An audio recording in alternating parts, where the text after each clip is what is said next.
जय भीम। नमो साथियों। जय मंगल गाथा में एक गाथा है। कत्वान कठमुदरंग इव गभीनिया चिंचाय दुष्टवचनं जनकाय मध्ये संतेन सोम विधिना जित्वा मुनिंदो तंग तेजसा भवतु ते जय मंगलानि। कहानी इस प्रकार है कि एक चिंचा नाम की महिला अपने पेट पर जो है कपड़ा बांधकर और जहाँ पर भगवान बुद्ध देशना कर रहे थे वहाँ पर आ पहुँची। और वहाँ पर बहुत प्रतिष्ठित लोग भी विराजमान थे। राजा और व्यापारी, आम लोग, सभी लोग जो वहाँ पर विराजमान थे। और उनके बीच में अपने पेट को दिखाते हुए बोली कि ये बुद्ध इस बच्चे का बाप है जो मेरे पेट में पल रहा है। और यहाँ पर इतने प्रतिष्ठित लोग हैं, इतने धनाढ़ लोग हैं, तो इस बच्चे की देखरेख के लिए मेरी व्यवस्था क्यों नहीं करते हो। तो साथियों, ये जो है एक आरोप भगवान बुद्ध के ऊपर लगा, जहाँ भगवान बुद्ध की प्रतिष्ठा दांव पर थी। भगवान बुद्ध की प्रतिष्ठा ही नहीं बल्कि भगवान बुद्ध का बुद्धत्व दांव पर था। बुद्धत्व जिसको बड़ी कठिन तपस्या से उन्होंने जो हासिल किया, बड़ी मुश्किल से, आपने सुना ही है कि 29 वर्ष की अवस्था में उन्होंने गृह त्याग किया और 6 वर्ष तक भटकने के बाद 35 वर्ष की अवस्था में उन्हें ज्ञान प्राप्त हुआ। तो इसलिए साथियों, ये जो बुद्धत्व था ये खतरे में कैसे था, इसको समझने वाली बात है। बुद्धत्व खतरे में इसलिए था क्योंकि बुद्धत्व के गुण होते हैं कि बुद्धत्व प्राप्त व्यक्ति जो है कभी भी लोक धर्मों से कंपित नहीं होता। उसके सामने कितनी भी विकट परिस्थितियां आ जाएं, उसका चित्त जो है कंपित नहीं होता। वो बिल्कुल भी जो उसने प्राप्त किया है उसी पर आधारित होता है। उदाहरण के लिए, कोई भी व्यक्ति जब अरहत्व को प्राप्त कर लेता है तो उसके शरीर पर जो है 4 बातें अंकित हो जाती हैं, जिन्हें हम ब्रह्म विहार कहते हैं।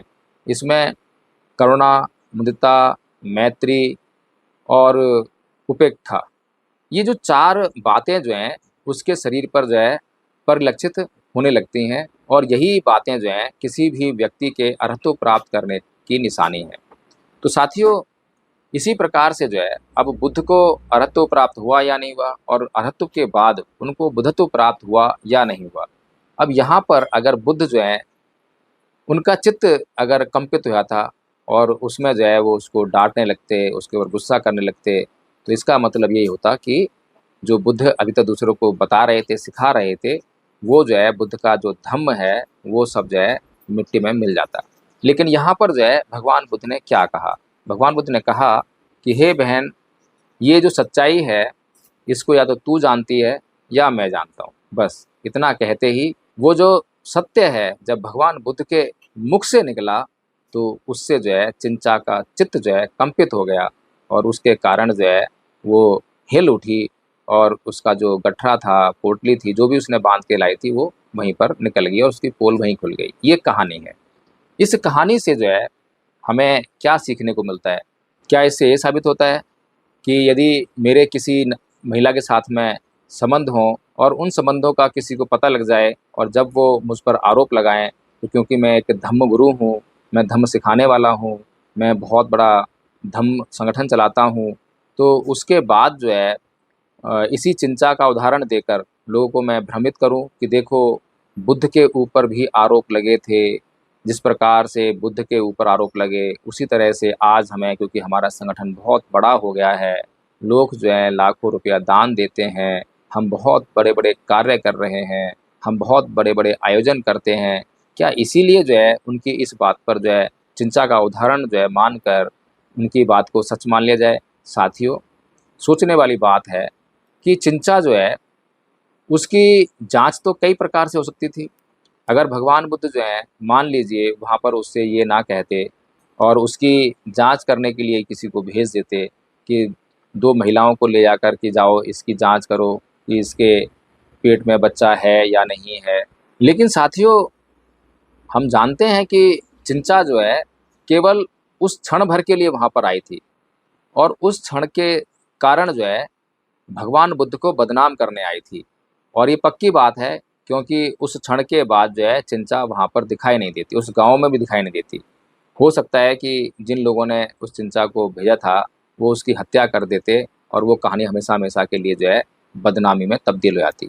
तो साथियों, कहने का मतलब ये है कि हमें जो है किसी इतिहास की घटना का कोई उदाहरण दे तो इसलिए जो है उस बात को सच मान लें, ये ठीक नहीं है। हमारे सामने जब भी कोई आरोप आए, जब भी कोई बात आए, तो हमें उसके प्रमाणों की जांच भी करनी चाहिए। इसी प्रकार से जब हम लोगों ने करुणाशील जी के बारे में जो बातें कहीं, तो उन बातों की करुणाशील जी जांच करने के बजाय और उसको दबाने में लग गए। और उसको दबाने के लिए क्या प्रयोजन किया उन्होंने, जो है दबाने के लिए वही प्रयोजन किया कि अपने लोगों को जो है फेसबुक पे छोड़ दिया। हमारे जो है 2014 के जो है कुछ फ़ोटोज़ निकाल के आदरणीय आचार्य नीलम बौद्ध जी के और वो प्रेषित करने लगे। लेकिन साथियों, क्या कोई एक भी व्यक्ति, पहली बात तो ये है कि करेंगे क्या ये बदनामी करके? करना क्या चाहते हैं? आरएसएस का घोषित करके, बीजेपी का घोषित करके, क्या आपके कहने से हम लोग आरएसएस और बीजेपी के हो जाएँगे? मेरा तो नाम ही एडवोकेट जय भीम प्रकाश है। और जब नाम ही एडवोकेट जय भीम प्रकाश है और ये नाम जो है कोई ऐसा नहीं है कि मैंने आदरणीय आचार्य नीलम बौद्ध जी के बीजेपी छोड़ने के बाद ये नाम मैंने रखा हो। ये नाम जो है मेरे पिताजी ने बचपन से रखा है। तो जब बचपन से ही मेरा ये नाम है और इस नाम में कितनी सार्थकता है और इस नाम से ही आपको पता लग जाना चाहिए कि हमारे घर की विचारधारा क्या थी। हालाँकि मेरे पिताजी को जो है किसी व्यक्ति ने गुमराह कर दिया और हम जो है मान्यवर साहब कांसीराम जी के मूवमेंट से कट गए थे। लेकिन मान्यवर साहब कांसीराम जी के मूवमेंट से तो कट गए, लेकिन जो हमारे घर में हमारे पिताजी हर रोज़ वंदना किए बगैर जो है घर से नहीं निकला करते थे। अब धम्मभूमि के कितने लोग ऐसे हैं जो सुबह-सुबह जो है वंदना ज़रूर करते हैं और वंदना किए बगैर घर से नहीं निकलते हैं। हमारे पिताजी 4 उपोषित व्रत जो भगवान बुद्ध ने बताए, 4 उपोषित व्रत गृहस्थों को करना चाहिए, पूर्णमासी, अमावस्या और अष्टमी का। तो वो जो है करते थे और रोज़ की जो वंदना होती थी 15-20 मिनट की होती थी, लेकिन जिस दिन उपोषित होता था, उस दिन पौना घंटे वंदना करते थे। और पूरे जो कर्मकांड होना चाहिए, यानी कि लोटा, लोटे में पानी, उसमें पीपल के पत्ते, वो सब जो है रख कर अगरबत्ती, धूपबत्ती, मोमबत्ती हर तरह से करते थे। बताइए, विचारधारा क्या बदली जा सकती है? और हमारे पिताजी जो है बौद्ध कैसे बने, इसके पीछे भी कहानी है। क्योंकि हिंदू धर्म को छोड़कर बौद्ध बने हैं और बौद्ध कोई ऐसे नहीं, वो एक कट्टर बौद्ध थे, जिसे कट्टरता की संज्ञा दी जा सकती है। क्योंकि कहानी इस प्रकार है कि हमारे पिताजी के ऊपर कोई संकट आया होगा, तो पहले हनुमान भक्त थे, हनुमान जी का हनुमान चालीसा खूब बोला उन्होंने, खूब उसका वाचन किया, लेकिन वो संकट दूर नहीं हुआ। तो शादी होने के बाद जो है, जब वो अपने ससुराल गए यानी मेरे ननिहाल, तो वहाँ पर एक बुद्ध विहार था, उसमें एक भंते जी थे जो जिनकी आँखें नहीं थीं, तो उनको वो अंधे भंते कहकर जो पुकारा करते थे, हमें भी अंधे भंते ही याद है। तो उनके पास गए और उनसे बोले कि भंते जी ये बताओ कि मेरे ऊपर जो है संकट आया और मैंने खूब हनुमान चालीसा का पाठ किया, लेकिन मेरा संकट दूर नहीं हुआ। तो भंते जी बहुत हँसे कि अरे पागल! तू भी मतलब जो है कैसी बातें कर रहा है। तो उसके बाद जो है भंते जी ने हमारे पिताजी को बाबा साहेब और बुद्ध वो सब समझा दिया।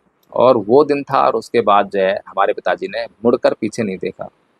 और उसके बाद कितना अध्ययन था हमारे पिताजी का, कितना लिटरेचर उनको याद था, मुझे तो कुछ भी याद नहीं है जो उनको याद था। लेकिन साथियों, जो लोग हैं, लोग तो कहेंगे ही, बातें करेंगे। क्या करुणाशील राहुल जी की भी ऐसी कोई कहानी है क्या? क्या करुणाशील राहुल जी जो अभी हरकतें कर रहे हैं, उससे तो उन्हें साफ-साफ ये घोषित करने में कोई आपत्ति नहीं हो सकती है, क्योंकि हम लोग धम्म का बिल्कुल विशुद्ध रूप से काम कर रहे हैं। लोगों को धम्म का अध्ययन करके धम्म बता रहे हैं। लेकिन करुणाशील राहुल जी तो लोगों को धोखा दे रहे हैं। ये तो साफ हो गया, ज़ाहिर है। 2007 में उपसंपदा होती है, 2014 में वीआरएस लेते हैं। 7 साल तक तो या तो लोगों को धोखा दिया या फिर जो सरकार को धोखा दिया। ये तो साफ ज़ाहिर है, स्पष्ट है, प्रमाणित है। फिर एक धोखा और कि इन्होंने जो है चीवर लेने से पहले, उपसंपदा से पहले कोई श्रामणेर प्रशिक्षण नहीं लिया, श्रामणेर बने ही नहीं, तो फिर त्रिपिटक तो पढ़ा ही नहीं। तो त्रिपिटक पढ़ा नहीं तो धम्म का अध्ययन कहाँ से हुआ?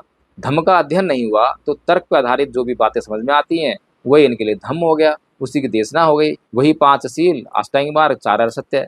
4 आर्य सत्य को भी ठीक से पहचाना नहीं, समझा नहीं। 4 आर्य सत्य बस दुःख का कारण है, दुःख का निवारण है और उसका एक मार्ग है, बस 4 आर्य सत्य हो गए। आर्य अष्टांगिक मार्ग में उसको भी नहीं समझा कि आर्य अष्टांगिक मार्ग की कितनी गहराइयाँ हैं, चित्त से इसका कितना संबंध है, चित्त क्या है, चित्त प्रवृत्तियाँ क्या हैं।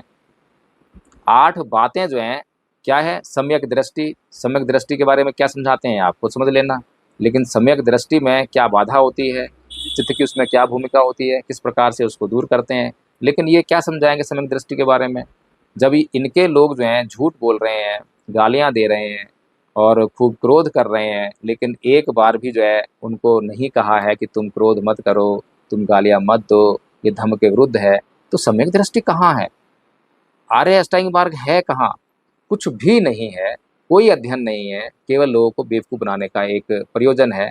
तो इनको तो आराम से जो है अगर हम चाहें तो इनको तो आरएसएस का घोषित कर सकते हैं, क्योंकि ये कर क्यों रहे हैं ऐसा? ऐसा धोखा क्यों दे रहे हैं लोगों को जो है?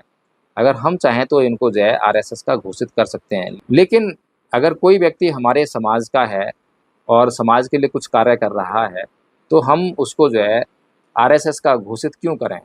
तो अगर ये लोग जो हैं ये जानते हैं कि अच्छी तरह जानते हैं कि एडवोकेट जय भीम प्रकाश और नीलम बौद्ध जो है धम्म के लिए कितने समर्पित हैं। अगर धम्म के लिए समर्पित ना होता तो आज क्या जितने बड़े बड़े भिक्खु हैं सभी मुझे फ़ोन करते हैं, चर्चाएं होती हैं, तो क्या मैं उनको सेटिस्फाई कर पाता?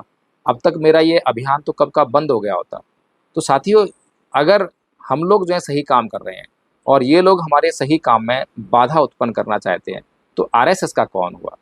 अगर हम आरएसएस को उखाड़ फेंकने के लिए बिल्कुल ज़मीनी स्तर पर काम कर रहे हैं, बच्चों को तैयार कर रहे हैं और बच्चों को तैयार करके उनको हमेशा हमेशा के लिए हिंदू धर्म से मुक्त कर रहे हैं, तो ये काम क्या है? आरएसएस का काम है। और अगर इस काम में धम्म भूमि, जो कि धम्म प्रचार का मुझे तो लगता नहीं है कहीं भी किसी भी सिरे से आपके सामने है, अगर उन्होंने धम्म का प्रचार किया होता तो लोगों के चित्त इतने प्रदूषित ना होते, उनमें इतना मल ना भरा होता। जो मल जो है आपको फेसबुक पर दिखाई देता है, वीडियोज़ में दिखाई देता है। तो साथियों, आप लोगों को भी समझना चाहिए कि सही क्या है, गलत क्या है, और सही का साथ देने के लिए आपको खड़ा होना चाहिए। आपको झूठ का हमेशा विरोध करना चाहिए, क्योंकि झूठ जब अपना काम करता है तो उसका साथ देने के लिए बहुत सारे लोग इकट्ठा हो जाते हैं, गैंग बन जाता है। क्योंकि झूठ जो है अपना काम करता है किसी लाभ के लिए करता है, उस लाभ में जो है झूठे लोगों की हिस्सेदारी होती है। लेकिन सत्य जब अपना काम करता है तो कोई लाभ नहीं होता, बल्कि नुकसान होने की संभावना ज़्यादा होती है। उसमें त्याग होता है, समर्पण होता है, बलिदान होता है, सब कुछ जो है देना ही देना होता है। तो इसलिए महत्वपूर्ण तो जो है सत्य बोलना होता है। तो इसलिए साथियों, अगर आपको ये समझ में आता हो कि एडवोकेट जय भीम प्रकाश और आदरणीय आचार्य नीलम बौद्ध जी सत्य पर आधारित होकर अपना कार्य कर रहे हैं, तो निश्चित तौर पर आपका ये कर्तव्य है, आपका फ़र्ज़ बनता है कि आप जो है उनका साथ देने के लिए जो भी कर सकते हैं सोशल मीडिया पर आइए, और जो लोग गालियाँ दे रहे हैं उनके कमेंट में जो है केवल एक बात लिख दीजिए कि आदरणीय जी, ये बौद्ध समाज की प्रवृत्ति नहीं है, ये बौद्ध धम्म नहीं है, बुद्ध का धम्म ये नहीं सिखाता है। बस केवल तो सत्य ही बोलने के लिए कह रहे हैं, किसी को झूठ बोलने के लिए, क्रोध करने के लिए तो हम बोल भी नहीं रहे हैं। तो इसलिए साथियों, सत्य के लिए खड़े होइए, सत्य का साथ दीजिए। आज अगर आप सत्य का साथ देंगे तो हो सकता है इस साथ देने से ये कारवां जो है, जो सच्चाई का कारवां जो बड़ी मुश्किल से शुरू हुआ है, ये जो कारवां है आपको भारत को बुद्धमय करने में बहुत हेल्पफुल लगे, और हो सकता है कि बहुत जल्दी भारत बुद्धमय हो जाए। तो साथियों, अगर आपको मेरी बात अच्छी लगी हो, समझ में आई हो, तो इस वीडियो को लाइक करें, कमेंट करके मुझे ज़रूर बताएं और इसको शेयर ज़रूर करें। जय भीम, नमो बुद्धाय।